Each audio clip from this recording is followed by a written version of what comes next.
બચાવો યાત્રા કાઢવાની જરૂર છે। ખેડૂત પછી બચાવજો। તમે તમારી 2-3 પેઢી યાદ કરીને એક વખત તો કયો કે આ લડાઈ તેમ લડ્યા હતા। એક પણ લડાઈ લડ્યા નથી, ખેડૂતોનો કાંઈ કામ કર્યા નથી, તેમ છતાં આવીને એવું કહે છે કે રાજુ કરપડા જે ખેડૂતના દીકરા હોય બીજા જિલ્લામાં હોય આજ રાજુ કરપડા ઉપર આરોપો મૂકે છે, એને કહીએ છીએ એક વખત તમારી પાસબુકમાં જોઈ લેજો, તમારા બાપુ જો ખાતેદાર હોય તો જોઈ લેજો, એને 18, 19, 19, 20 થોડો થોડો વીમો મળ્યો છે ને, એ લડાઈ પણ રાજુ કરપડાની, રતનસિંહ ડોડિયાની, અમારા સાથી મિત્ર પાલ આંબલિયાની લડાઈ હતી, જેનું આ પરિણામ તમને મળ્યું છે। તમારા ઘરમાં પૈસા પણ 25-50 હજાર રૂપિયા અમારી લડાઈને લઈને આવ્યા છે, તેમ છતાંય ખાતામાં જોતા નથી, પાસબુક જોતા નથી, અને રાજુ કરપડા ખરાબ ખરાબ ખરાબ ખરાબ મળદ મુસાળા હતા। હમણાં એવી વાતો થવા માંડી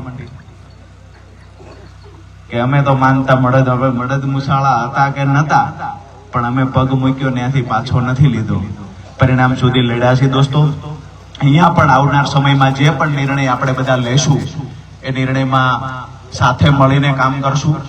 જ્યારે જ્યારે પણ તમારા ગામડાઓના પ્રશ્નો હશે, આપણા ખેડૂતોના પ્રશ્નો છે, આ તમામ મુદ્દાઓને વાચા આપવાના પણ પ્રયત્ન કરીશું।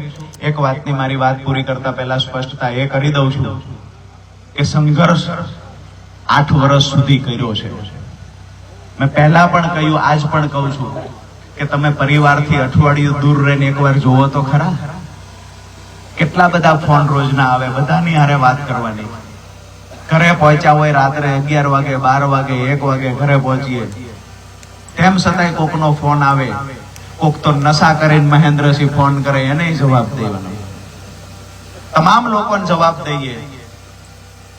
આશય એ હોય છે કે અમારા ખેડૂતોનું અને મજદૂરોનું કંઈક ભલું થાય, અમારો ખેડૂત દેણામાંથી બહાર નીકળે ને, આ સપનું રાજુ કરપડાએ જોયું છે। દોસ્તો,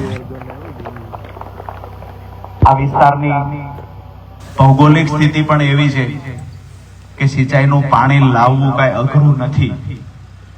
ખબુરી ડેમની વાત કરીએ તો આવનાર સમયમાં આપણી મહત્વની લડાઈમાં એક ખબુરી ડેમનો પ્રશ્ન હશે। ખબુરી ડેમમાં કાયમી પાણીની વ્યવસ્થા થાય, એની લડાઈ પણ દોસ્તો આપણે લોકોએ લડવાની છે।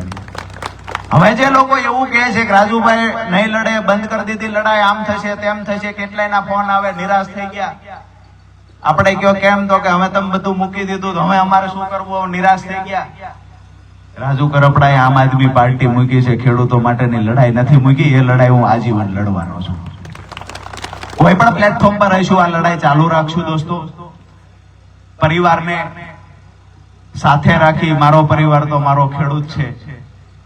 હંમેશા હું જાહેર જીવનમાં આવ્યો ત્યારથી આ એક વાત કરું છું કે તમામ ખેડૂત મારો પરિવાર છે, મારા પરિવાર માટે લડવું આ રાજુ કરપડાનું કર્મ છે, અને આ કર્મના સાથી બનવા માટે આપ સૌ મોટી સંખ્યામાં અહીંયા ઉપસ્થિત થયા છો, ત્યારે ફરી વખત આપ સૌને નતમસ્તક વંદન કરું છું, આપ સૌનો હૃદયથી આભાર માનું છું। અહીંયા જેલમાં આવેલા તમામ